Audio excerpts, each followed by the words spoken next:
algumas vezes. A gente já estudou aqui algumas vezes já sobre o quarto mandamento. Mas eu acho que eu nunca dei esse estudo sobre a questão mais prática, né? Sobre o quarto mandamento. Eu quero tentar fazer com que a gente entenda isso. Vai ser uma introdução. Vocês sabem, eu fiz um trabalho no seminário sobre o dia do Senhor. E eu tentei não ser uma coisa muito fechada, né?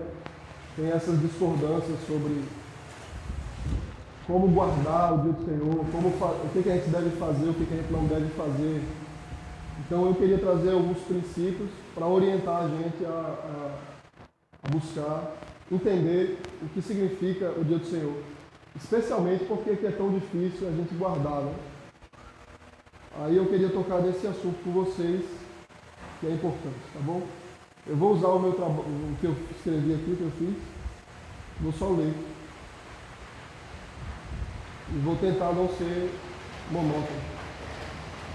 Estão conseguindo me ouvir aí? Eu preciso usar o microfone. Estão ouvindo aí?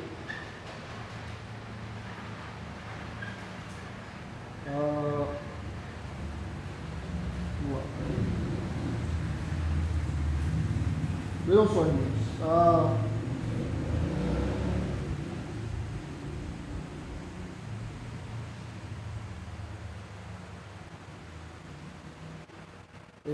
Vamos tentar entrar na parte prática aí do dia do Senhor, tá? O quarto mandamento.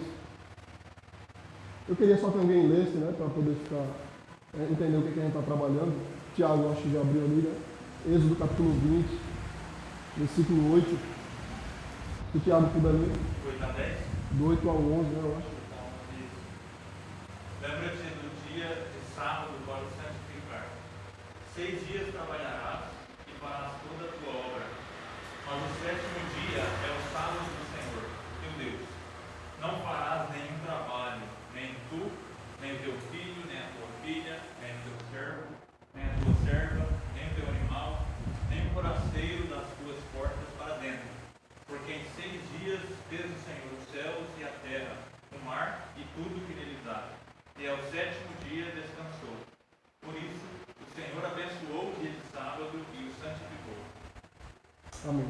Olha só, irmãos. Então, isso é um mandamento, tá? Eu não vou tratar, a gente já tratou aqui dessa questão que a gente ainda tem que guardar o mandamento.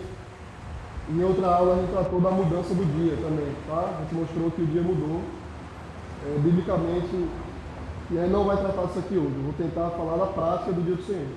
Mas, se vocês tiverem alguma dúvida referente a essa questão de por que a gente tem que guardar ou por que o dia mudou, eu posso tentar responder, tá? Mas vamos tentar focar nesse ponto aqui, que é a questão prática. Tá? Então, naturalmente, a gente sabe que o dia do Senhor é uma coisa controversa, né? Muita gente, a maior parte da igreja cristã, protestante especialmente, não guarda o domingo. Tá? E quando ouve isso, o pessoal chama a gente de adventista. Isso é a coisa mais... E quem tem preservado mais são as igrejas reformadas, né? As igrejas presbiterianas, e olhe lá, né? Algumas. E as igrejas reformadas, na sua maior parte. Igrejas reformadas, eu digo, batista reformada também, a igreja reformada, a denominação reformada, a igreja presbiteriana.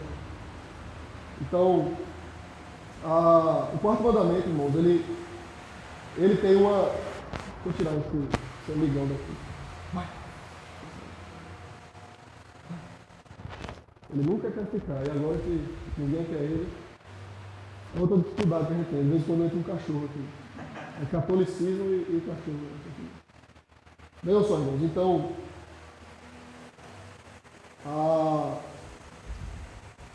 naturalmente, né, o quarto mandamento ele tem uma profunda relação com a prática, tá? De uma forma diferente dos outros mandamentos. Eu vou tentar explicar isso. A doutrina do sábado, ela pede da igreja, né, ela demanda da igreja uma manifestação visível da religião cristã. Tá? Isso é interessante.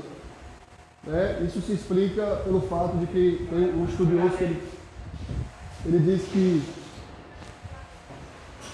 o quarto mandamento ele expressa a face da religião. A gente entende o que é a religião cristã, especialmente por causa da manifestação por causa do quarto mandamento. Então o quarto mandamento ele tem essa responsabilidade, né? Vamos dizer assim. Então o sábado cristão, que nós entendemos ser o domingo, né? O dia do Senhor,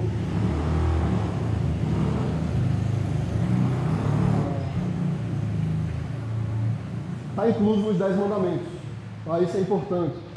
Significa que ele é diferente do restante daquela lei que se distingue dos 10 mandamentos. Tá? Qual é a razão de o quarto mandamento estar entre, você vê aí, junto do não terás outros deuses diante de mim e não matarás. Né? Então isso é algo que a gente deve entender, né? Deve zelar por isso.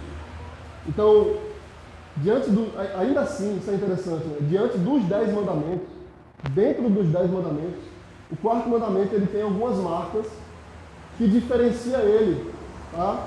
Que exige do cristão não um nível maior ou menor de devoção. Tá? A gente tem que guardar tanto o quarto mandamento quanto o quinto, o sexto e o sétimo. Mas ele exige de nós uma postura diferente.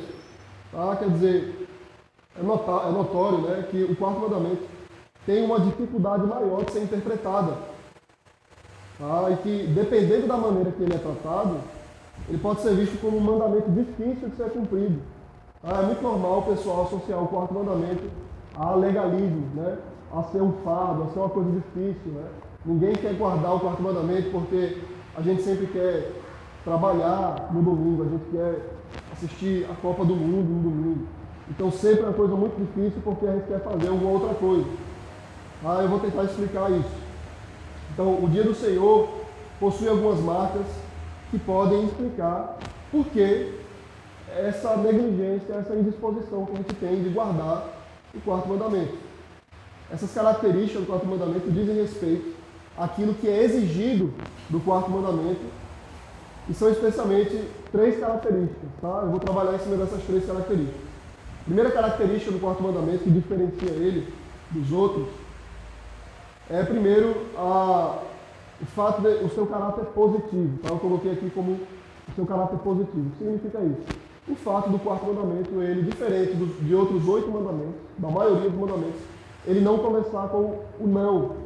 Tá? Vocês vão lembrar que a maior parte dos mandamentos eles começam com o não, né? Quer dizer, não matarás, não terás outros deuses diante de mim, não furtarás, exceto 2 mandamentos, que é o quarto e o quinto. Eu vou tentar explicar isso para vocês. Outra característica do quarto mandamento é a sua visibilidade. O que quer dizer o quê? É a sua responsabilidade com a manifestação da religião. Então, o quarto mandamento tem essa responsabilidade de fazer manifestar a nossa religião. Ou seja, um dia em que a gente se separe para cultuar a Deus, para adorar a Deus publicamente, para que as pessoas vejam a nossa fé. Tá? E outra característica também é a sua facilidade em ser esquecido ou a sua dificuldade em ser lembrado, né? Quer dizer, por isso que ele se inicia com esse verbo no imperativo aí, lembra-te, tá? Lembra-te do dia, lembra-te do sábado para o santificar e tal e tal. Por que ele inicia com o lembra-te? Porque aqui o quarto mandamento, em Êxodo capítulo 20, inicia com uma exortação, né? Lembra-te, lembra-te. Então eu vou tentar explicar essas 3 características, tá? Então essas 3 marcas do sábado, do quarto mandamento, diferencia ele dos demais, requerendo não menos ou nem mais da nossa devoção quanto aos outros mandamentos, mas requerendo uma postura diferente, tá bom? Vamos tentar entender isso. Então, em primeiro lugar, primeira característica, esse caráter positivo do quarto mandamento, não sendo iniciado com a palavra não, né? com essa partícula aí negativa não. Né? Então, só 2 mandamentos dentro dos 10 iniciam de forma positiva, que é o quarto e o quinto. Tá? O que significa isso, irmão? Isso comunica o fato de que esse mandamento, ele se atém, isso é importante, ele se atém mais àquilo que a gente deve fazer do que o que nós não devemos. Tá? Isso é interessante. O quarto mandamento e o quinto, ele busca enfatizar o fato de que nós devemos viver para o Senhor. Tá? Vejam só, uma coisa que é importante a gente entender. Isso diz respeito a todos os outros mandamentos. tá bom? Todos os outros mandamentos. Só que o quarto mandamento, ele revela essa natureza da lei. Porque a lei, ela, em primeiro lugar, ela é positiva, tá bom? Deixa eu explicar isso para vocês. Por que a maioria dos mandamentos começam de forma negativa, ou não? Isso pode ser explicado para quem a lei foi escrita. Tá? A lei foi escrita para o homem pecador. A proibição, ela não tem só a função de frear o coração e preservá-lo da impiedade, mas também de tornar manifesta a nossa corrupção. Foi assim que foi descrito pelo apóstolo Paulo o objetivo da lei. Né? Romanos capítulo 5, versículo 20, Paulo diz que sobreveio a lei para que avultasse a ofensa. Então, a lei mosaica, né, a lei de Moisés, ela é caracterizada por essas restrições. Não faça isso, não faça aquilo. Tá? O crente no Antigo Testamento é conhecido pela sua infantilidade. O crente no Antigo Testamento era imaturo. Então, naturalmente, essa relação com restrições. Vejam só, um teólogo chamado Van Til, ele explica que os pais mais frequentemente dizem não às crianças do que façam isso. Ele diz que é porque a perversidade de uma criança se manifesta diretamente para a destruição. Então é impressionante, né? Toda hora a gente tem necessidade, quando criança, tem necessidade do pai ficar dizendo não faça isso, não faça aquilo. Por quê? Porque toda hora o filho está caminhando para fazer uma coisa errada. A gente nasce isso no nosso coração. A gente quer fazer mais o que é errado do que o que é certo. Tá? Então toda hora o pai tem que ficar dizendo, meu filho, não faça isso não. Meu filho, de novo, aí se estressa porque o filho sempre quer fazer uma coisa que é errada. Por que isso, irmão? Isso revela quem nós somos. Tá? O nosso coração é assim. Então Deus, Ele escreveu a lei como um pai, né? Não mate, não roube, tá? Nesse tom de voz, né? Não tem outro Deus. Então, a gente sempre caminha nessa direção. No caso do quarto mandamento e do quinto mandamento, que diz honra teu pai e tua mãe, isso é diferente. Porque o interesse primário desses mandamentos diz respeito à face da religião e da sociedade. Ou seja, é mais a ação, mais aquilo que é exigido dos homens do que aquilo que é proibido, né? Aquilo que deve ser evitado. Por isso tem um teólogo que diz assim, o quarto mandamento e o quinto mandamento têm um caráter religioso ético e como tal, eles formam uma transição entre a primeira tábua e a segunda tábua da lei. O sábado e a obediência aos pais são de grande importância para a verdadeira religião e também para a verdadeira moralidade. Então, é interessante isso, porque esses dois mandamentos em especial, o quarto e o quinto, eles estão associados tanto à religião quanto à manutenção da sociedade. Por quê? Não é só o crente que precisa de um dia de descanso. Tá? Até o ímpio precisa de um dia de descanso. Até o boi, né, do nosso campo, da fazenda, precisa parar um dia para descansar. Tá? Então, isso faz parte da natureza do homem. Da mesma forma, o quinto mandamento fala a respeito das autoridades. Honra teu pai e tua mãe. Significa que a gente deve honrar os nossos pais, né? Quer dizer, os magistrados, né? As autoridades políticas. Então, isso está relacionado não só à religião, mas à manutenção da sociedade. Então, isso está relacionado à ética também.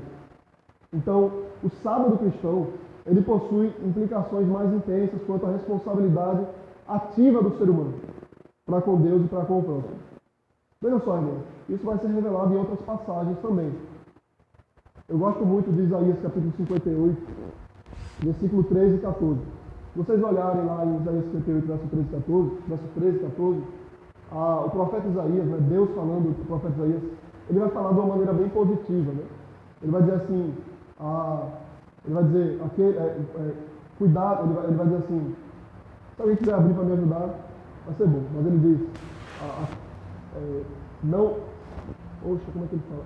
Cuidado, aquele que guardar o pé de profanar o meu santo dia, tá? De evitar falar palavras vãs. Ele diz, no meu santo dia, mas chamar dia deleitoso, né? Santo dia do Senhor, dia de prazer, dia de alegria. Ele diz: eu farei cavalgar pelos altos da terra, eu farei com que herde a herança de Jacó. É interessante que esse texto aí, pode ler, Davi, por favor. Isaías 58:3. Se desviares o pé de abominar o sábado e dar os teus próprios interesses no santo dia, se chamares ao sábado deleitoso, o santo dia do Senhor, digno de honra e honrar, não seguindo os teus caminhos, não pretendendo fazer a tua própria vontade, nem com as palavras vãs. Versículo 14. Então te deitarás com o Senhor, eu te farei cavalgar sobre os altos da terra, e te explicarei com as Jacó do meu pai, porque a boca do Senhor disse. Amém. Vejam só, irmãos, que impressionante esse texto, né? O que ele revela acerca do quarto mandamento? Eu vou falar isso depois, mas o quarto mandamento, ele é chamado de sinal da aliança, né? Ele é a marca do povo de Deus. E ele é o meio pelo qual Deus abençoa o seu povo. Né? Ele diz: aquele que guardar o seu pé desviar desse mandamento.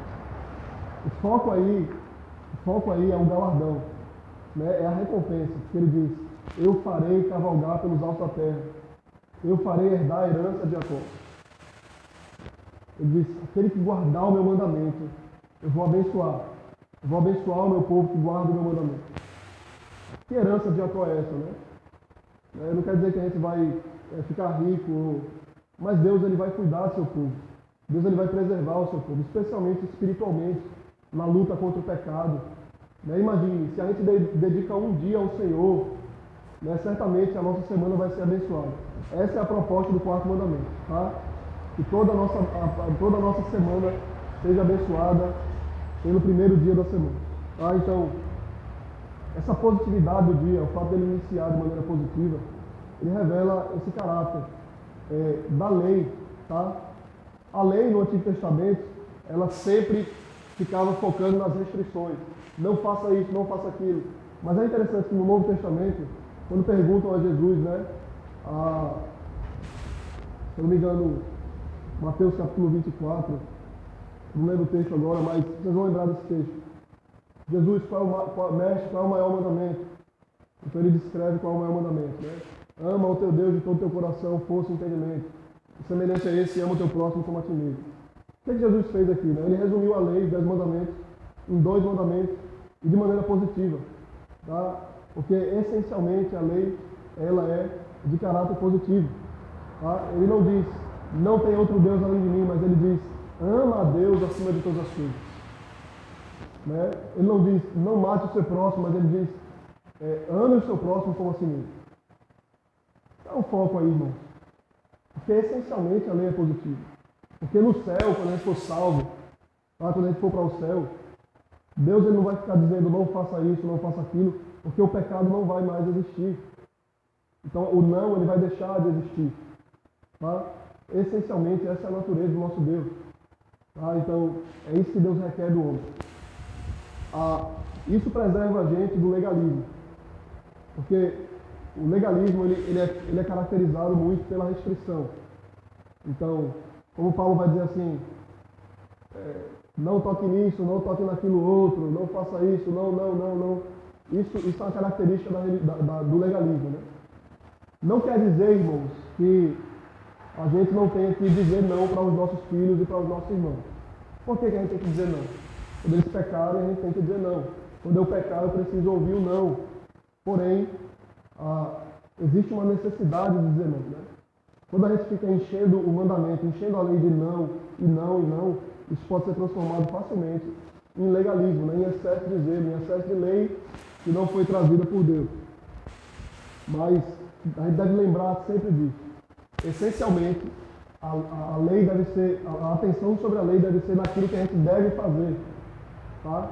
Veja como é que isso ajuda a gente a fugir do legalismo. Pense no que você deve fazer. Pense que o dia do Senhor é um dia para você amar o Senhor, para você buscar o Senhor. Você deve dizer: rapaz, esse dia eu estou livre do meu trabalho, eu estou livre das minhas preocupações para buscar o Senhor. E isso é bom, irmão. Isso é maravilhoso. Eu estava conversando ontem, né, no nosso estudo aqui da igreja, sobre essa questão, né? Muitas vezes, especialmente no dia do Senhor, a gente fica focando naquilo que a gente não pode fazer e a gente perde todo o prazer no dia do Senhor. Mas eu não posso fazer isso, eu não posso fazer aquilo. Mas o ponto é, meu irmão, você agora pode dedicar esse dia ao Senhor. Você agora pode ser livre do seu trabalho, livre das preocupações, buscar o Senhor, né? Um dia inteiro para o Senhor. O ponto é esse, irmãos, o foco é esse, tá? Essa é uma característica que o quarto mandamento revela sobre a lei. Outra segunda característica, se vocês quiserem perguntar alguma coisa, fiquem à vontade. Comentar também. Uma segunda característica é a visibilidade do quarto mandamento. Veja que interessante.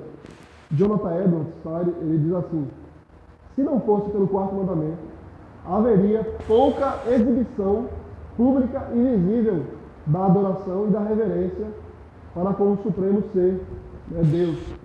O Shabat, o quarto mandamento, parece ter sido apontado principalmente para este fim, ou seja, sustentar a visibilidade da religião em público ou entre os grupos professos de homens. E quanto mais solenemente os deveres do dia forem observados entre um povo, maior será entre eles a manifestação de respeito a Deus. Então vejam, Deus criou um dia para que o homem manifestasse a sua fé de forma pública, tá? Para que o homem cultuasse a Deus naquele dia e a nossa religião, a nossa fé ficasse manifesta para o mundo. Tá? É o culto solene ocorre no dia do Senhor. Tá? Então, essa característica do quarto mandamento explica muita coisa. Por exemplo, a lei ela é espiritual. Tá? A lei espiritual. Ela revela que os mandamentos dizem respeito ao coração do homem. Porém, o cumprimento da lei se manifesta visivelmente. Tá? Só que o sábado ele tem uma característica diferente dos outros. Por exemplo, dificilmente você encontra um crente que tenha se envolvido num assassinato. Tá? Eu tenho certeza que ninguém aqui, talvez sim, mas eu tenho certeza que não, matou alguém. Você nunca matou alguém. Tá? Se matou, a gente tem que falar com a polícia. Mas olha só, dificilmente você vai ver um crente que matou alguém. Porém, irmão, isso é interessante. É muito fácil que um crente quebre o sexto mandamento, não matarás, no seu coração. Porque o apóstolo João diz que qualquer que odiar o seu irmão é assassino. Então, eu tenho certeza que todo mundo aqui, ou a maioria, se não todos, já teve um problema em odiar o seu irmão. Tá? Odiar uma pessoa que você deveria amar. Deus diz que você é assassino. Por quê? Porque o ódio é a semente do assassinato. Você primeiro odeia para levar a cabo a morte. Então, o ódio já é o assassinato brotando no seu coração.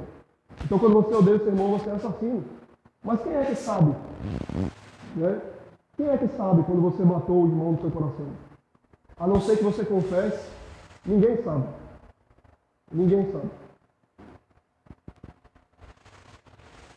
Mas, então ele diz, a quebra de mandamentos, como não matarás ou não adulterarás, se tornam dessa forma pouco manifestas. Tá? O sábado não é assim. A quebra do sábado, quebra do quarto mandamento, é constantemente descoberta. Porque na sua natureza, na natureza da exigência, ele é mais visível do que os demais. Tá? Então, por quê? O profeta Ezequiel vai dizer que o sábado é o sinal da aliança. Ou seja, é a maneira visível de Deus manifestar a sua aliança. Porque no sábado, eu preciso manifestar a minha fé. A minha fé, ela não se trata agora de uma coisa só do meu coração. Eu devo professar com a minha boca, Romanos capítulo 10. Eu creio com o meu coração e eu professo então. Tá? Então, o quarto mandamento ele tem essa responsabilidade de fazer com que eu manifeste a minha religião. Se eu não manifesto, então eu quebrei o quarto mandamento. E isso fica notório. Todo mundo vai saber. Se por uma coisa fútil, por exemplo, se por um motivo fútil eu falto à igreja. Tá? Se por um motivo fútil eu deixo de adorar o Senhor nesse dia. Tá? Facilmente eu vou perceber, rapaz, por uma coisa besta eu deixei de adorar o Senhor. Por uma coisa vã, por palavras vãs, por uma vaidade minha, eu deixei de adorar o Senhor. Então, irmãos, um crente que tem problemas com o 7º mandamento, né, ou com o 10º mandamento, quando ele adultera no seu coração, ou quando ele cobiça aquilo que não é dele, isso dificilmente vai ser descoberto. Mas um crente que comumente transgride o 4º mandamento, ele vai ser descoberto logo. Tá? Eu não quero falar com essa, vai ser descoberto, né? Parece que eu sou um policial. Mas é assim que é, irmãos, tá? E isso é maravilhoso, porque o 4º mandamento, ele manifesta o estado da minha alma. Ele manifesta o estado da minha alma. Isso é interessante. Tem um pastor que diz assim, a guarda do dia do Senhor, o nível como eu guardo do Senhor, manifesta o nível do meu amor e do meu prazer nele. Quem é que vai dizer, qual o crente que vai ousar dizer assim, rapaz, um dia todo para o Senhor, isso é demais. Ninguém vai dizer isso, né? Mas a gente pensa. A gente pensa. Isso é bom? Isso é ruim, irmão. Tá? Porque a gente passa 6 dias na semana dedicando a maior parte do nosso tempo ao nosso trabalho, às nossas preocupações, às nossas responsabilidades temporais, e isso é bom. Foi Deus quem deu o trabalho, foi Deus quem deu a recreação, a diversão. Ele deu tudo isso, mas Ele separou um dia para que a gente dedique a Ele. Tá? Eu acho que é o Paulo que fala que se você não consegue guardar um dia para o Senhor, imagine passar uma eternidade. Pois é. Vê que coisa forte, né? Se a gente não consegue, tem dificuldade com um dia, então pense nisso, né? Você vai passar uma eternidade servindo ao Senhor. Então, irmãos, é isso, tá? Essa é a característica da visibilidade do 4º mandamento. Isso explica essa prontidão, né? Que a gente tem essa dificuldade que a gente tem em lidar com o 4º mandamento. Poxa, eu queria fazer isso, eu queria fazer aquilo. Né? Isaías capítulo 1, né? Deus ele vai dizer que o povo reclamava, né? Rapaz, eu queria trabalhar mais, eu queria ter mais dinheiro, eu queria poder produzir mais, mas Deus botou esse negócio de sábado. Vê só que coisa terrível, né? De se dizer, de se pensar. Tá, irmãos? Então, o 4º mandamento ele tem essa responsabilidade de manifestar o nosso coração. O sábado é luz para os que estão em trevas, né? Esse é um dos fatores que explica a nossa indisposição em guardar o 4º mandamento. Uma terceira característica. O dia do Senhor tende a ser esquecido. Essa é uma das razões porque ele é iniciado com lembra-te. Não existe nenhum outro mandamento de Deus que tenhamos maior possibilidade de esquecer do que o mandamento do sábado. Então, a indisposição dos homens para com o dia do Senhor, para com o 4º mandamento, está naturalmente relacionada à nossa indisposição para com Deus. Mas essa facilidade do sábado em ser esquecido pode ser justificada também pelo fato de ele não possuir tanta luz da natureza. Tá? Os outros mandamentos, facilmente a gente percebe pela luz da natureza, né? A natureza mostra para a gente que matar alguém é um absurdo. Por que matar alguém é um absurdo? Porque você mesmo não quer que ninguém mate você. Então facilmente a gente consegue entender, sem a Bíblia, que matar é errado. A natureza mostra isso. Mas o 4º mandamento, dificilmente a gente percebe a necessidade de um dia dedicado ao Senhor. O que a natureza mostra para a gente sobre o 4º mandamento? Ela mostra que a gente precisa descansar. Então todo mundo precisa de descanso. Né? A gente não precisa da Bíblia para mostrar isso para a gente. A natureza mostra. Mas eu trabalhei o dia todo, eu preciso agora descansar. Mas qual é a dificuldade que a gente tem para entender o quarto mandamento? Onde é que a Bíblia entra? A Bíblia entra no fato de que esse descanso ele está, em primeiro lugar, no Senhor. Ou seja, que o dia do Senhor, em primeiro lugar, é um dia de culto, onde eu descanso a minha alma no Senhor, o meu corpo também, do trabalho e de outras coisas, mas especialmente a minha alma no Senhor. É um dia em que eu penso, esse dia é para buscar Deus. Eu tive dificuldade, porque o trabalho tomou muito da minha semana, mas esse dia eu vou dedicar ao Senhor. É um manancial de águas vivas, é um manancial para a minha alma, como John Bunyan colocou, né? A feira da alma. Então, irmãos, essa relação da gente esquecer o dia está muito relacionada à luz da natureza, tá? Há também o fato de que esse mandamento, de certa forma, é exigido que seja cumprido apenas uma vez a cada 7 dias. Então veja, que diferença, né? Eu não posso nunca matar, eu não posso nunca roubar, mas o quarto mandamento é exigido que eu cumpra ele só uma vez na semana. Uma vez na semana. Então, um teólogo, né, Gerhard Voss, ele explica dessa forma. Por que a gente esquece tão facilmente do quarto mandamento? Porque só é necessário uma vez na semana. Mas o que é isso, irmão? É interessante. Na verdade, eu devo guardar o quarto mandamento todos os dias. De que forma? Me preparando para esse dia. Eu devo organizar a minha vida para que, quando chegar o domingo, nada me preocupe, nada me distraia. Isso é maravilhoso, porque o domingo me ajuda nisso. Porque o domingo, ele me ajuda a entender que não só o domingo é para o Senhor, mas todo o meu dia é para o Senhor. Toda a minha semana é para o Senhor. Todo o meu trabalho é para o Senhor. Tá? É exatamente por isso que, quando Deus deu o sábado no deserto, ele disse que o povo deveria, no 6º dia, pegar o maná, juntar o maná em dobro, para que no dia do Senhor não precisasse recolher maná. Qual é o ponto ali? Ele diz, porque sou eu, o Senhor, que dá o maná para você. É mais ou menos o que diz o Salmo 127. Deus dá a nossa comida, Deus dá o que nós precisamos enquanto nós dormimos. A gente trabalha, se mata a trabalhar, o homem trabalha, ele pega no arado, ele se rasga todinho para poder juntar dinheiro e colocar comida no prato da sua família. Mas o Salmo 127 diz, mas Deus dá enquanto você dorme, porque é Deus quem dá o seu trabalho, porque é Deus quem dá a sua comida. O dia do Senhor, então, irmãos, ele me mostra que é Deus quem dá o meu trabalho. Nesse dia eu não trabalho, porque é Deus quem me sustenta. Tá?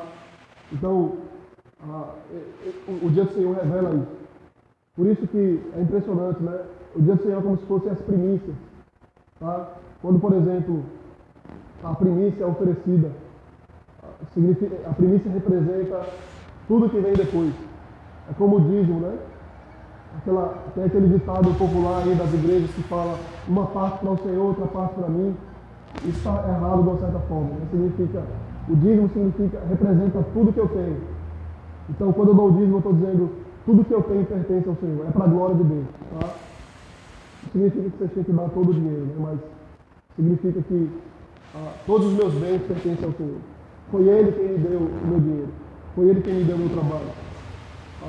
O dia do Senhor tem essa característica, né, de representar toda a minha semana. A minha semana pertence ao Senhor. Tá, irmãos? Então, basicamente é isso. Eu coloquei ainda uma quarta característica que eu não falo aqui, mas é uma quarta característica que está no nosso catecismo, que fala que no dia do Senhor, Deus nos abençoa. né, que está relacionada a Isaías capítulo 58 que a gente leu. É impressionante isso. Né? Deus ele vincula promessas ao dia do Senhor. Ele vincula bênçãos. Ele liga algumas bênçãos ao dia do Senhor.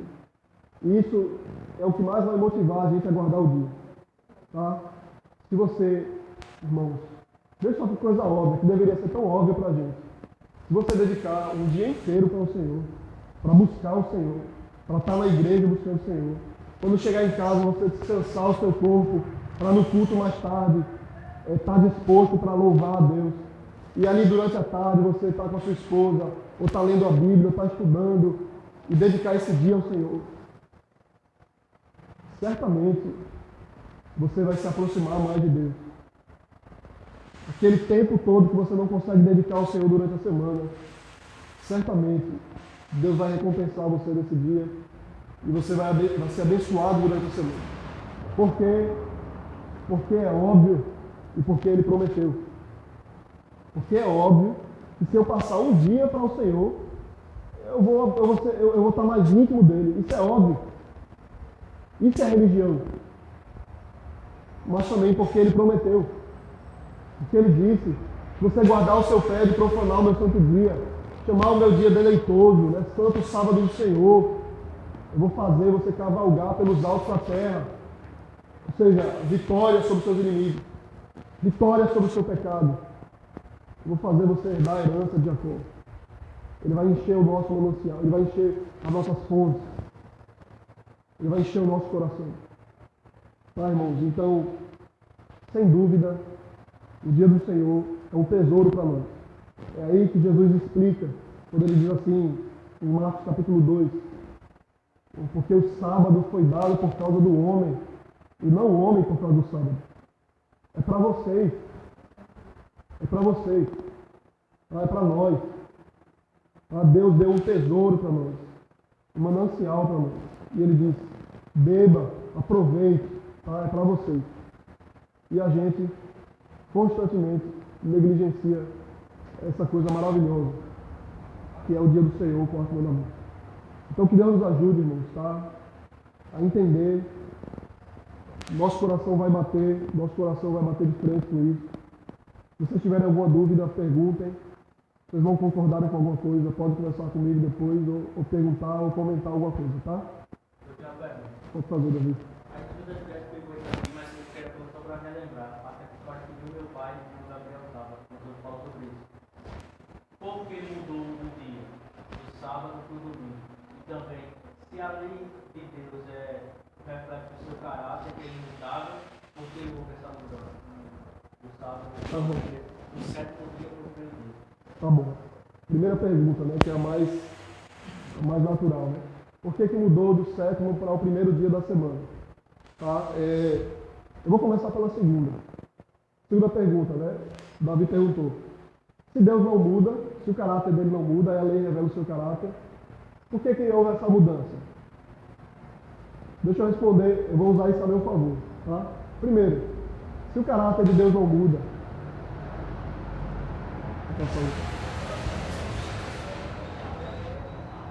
se revela o caráter de Deus, significa então que o quarto mandamento não pode ter sido abolido, tá? Se os 10 mandamentos revelam o caráter de Deus, então a gente ainda tem que guardar o quarto mandamento, porque Deus não muda e os 10 mandamentos revelam o caráter de Deus. Mas se Deus não muda, por que mudou de um dia para o outro? Tá? Aí é que está. Os adventistas não, na minha opinião, é um erro dos adventistas. O dia em si, ele não revela o caráter. O que revela o caráter de Deus é o fato de que o homem precisa descansar. É isso que está ligado à nossa natureza. Tá? É o que está relacionado à natureza que revela o caráter de Deus. Então, o descanso em si, ele está relacionado à moral. O dia não. Tá? Então, o sétimo ou o primeiro dia da semana, isso não é uma coisa moral. Isso é uma coisa que o nosso catecismo vai chamar de lei positiva. Ou seja, é uma lei que está sujeita à mudança. A lei moral em si é o fato de que a gente precisa descansar. Isso não muda e nunca mudou, porque você ainda precisa de descanso, tanto no Antigo quanto no Novo Testamento. Mas o que pode mudar é o dia em si, porque ele não é de caráter moral, o dia é de caráter positivo. Positivo significa que provém da vontade de Deus. Deus pode dizer que muda quando Ele quiser, tá? Eu vou dizer um exemplo para vocês. A lei cerimonial. Ninguém hoje vai estar por aí mais sacrificando cordeiro, derramando sangue de nenhum animal, porque isso mudou. Agora, isso foi abolido, Jesus Cristo morreu por nós, a lei mudou. Houve uma mudança na lei, mas não houve uma mudança no caráter de Deus, tá? Agora, por que mudou, né? Do sétimo dia para o primeiro dia da semana? Isso aí precisava de uma aula inteira, né? Como a gente deu aqui. Mas eu vou tentar resumir. É uma coisa que é maravilhosa, irmãos, a gente precisa entender, é essa relação entre a criação e a nova criação. Tá? Isso é fundamental, não para a gente entender só o quarto mandamento, mas toda a Escritura Sagrada. Quando Deus criou o mundo, Gênesis capítulo 1, vai dizer que criou Deus o mundo, criou Deus os céus e a terra. Aí depois ele vai dizer assim, o Espírito parava sobre as águas, havia trevas sobre a face do abismo. Disse Deus, haja luz e houve luz. É interessante que o Evangelho de João começa assim, no princípio, como Gênesis, né? No princípio era o Verbo era Deus. Todas as coisas foram feitas por intermédio dele, sem ele nada que foi feito se fez. Ele era a luz dos homens. Os homens estavam em trevas e ele era a luz dos homens. Vejam, o que João faz, né? Ele modifica Gênesis capítulo 1 e ele traz agora a narrativa da criação, a história da criação, para falar agora de uma nova criação. Ou seja, a salvação do homem. Como no princípio o mundo era trevas, né? Havia trevas sobre a face do abismo. Deus disse haja luz, houve luz. Da mesma forma, no princípio, Deus criou o homem estava em trevas. Deus agora ele recria o homem. Ele refaz o homem. Como? Ele envia Jesus Cristo, que é a luz do mundo.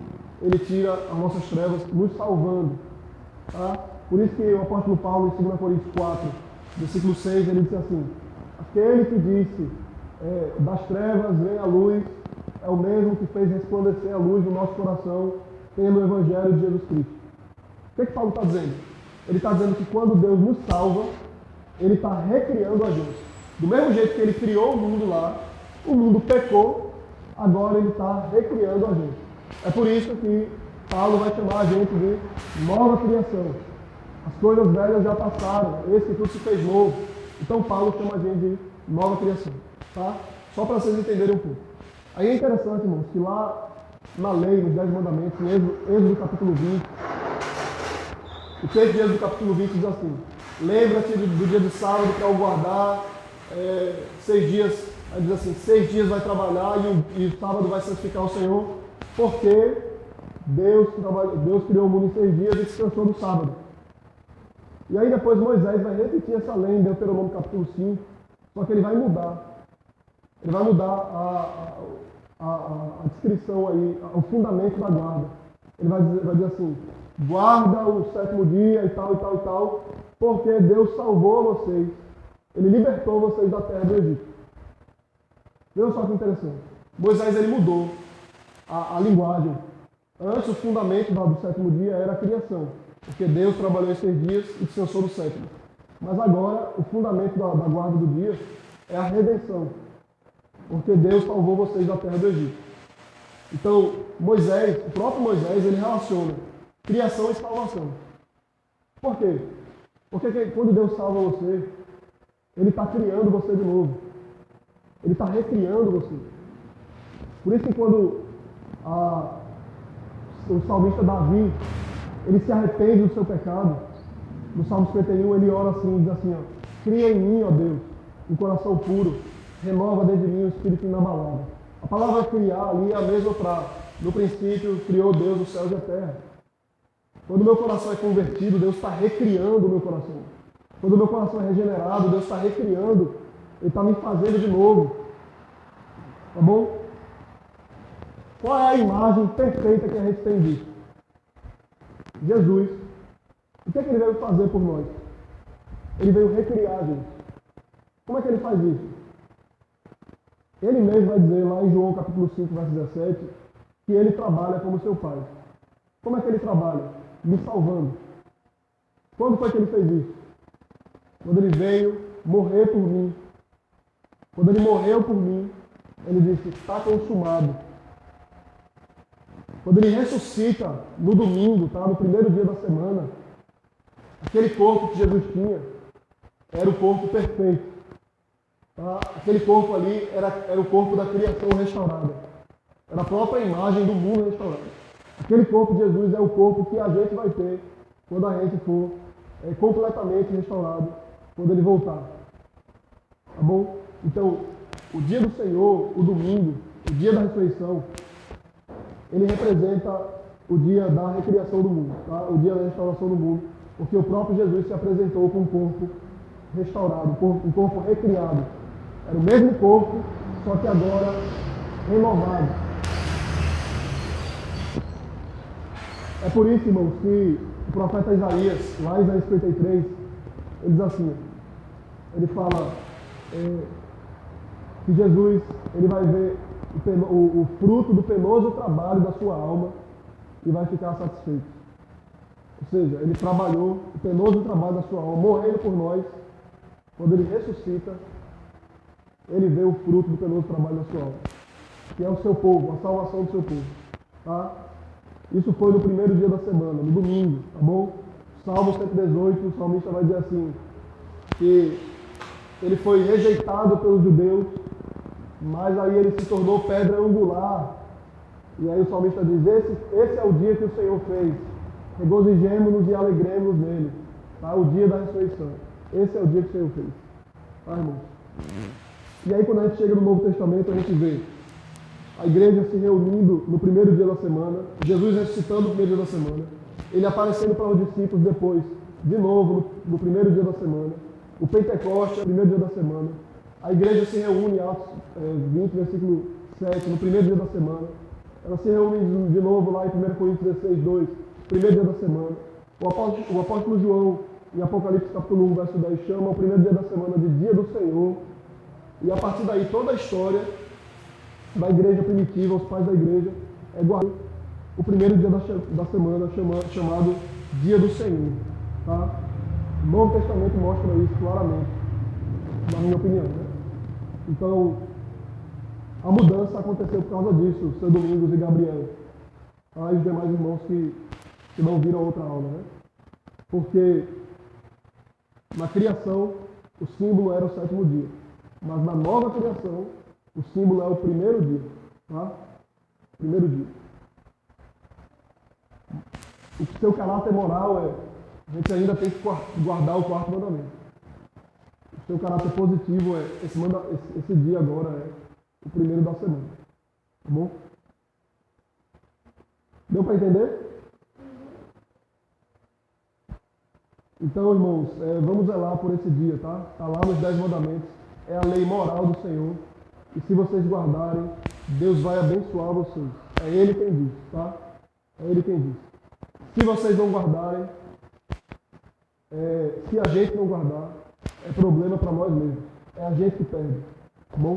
Deus nos abençoe então. Vamos orar. Mais alguma pergunta? Algum comentário? Vamos orar então. Deus, te louvamos, Pai, te engrandecemos. Obrigado, Senhor, por esse dia maravilhoso que tu nos concedeu. Ajuda-nos a observá-lo, ajuda-nos a guardá-lo para a tua glória e para a nossa alegria, Senhor. Nos dá sabedoria, nos dá zelo, nos dá discernimento, nos livra do legalismo, mas nos livra também da libertinagem, Deus, de querer fugir da tua lei. Nos dá amor pela tua lei que revela o teu caráter. Em nome de Jesus, Pai, nós oramos. Amém. Amém.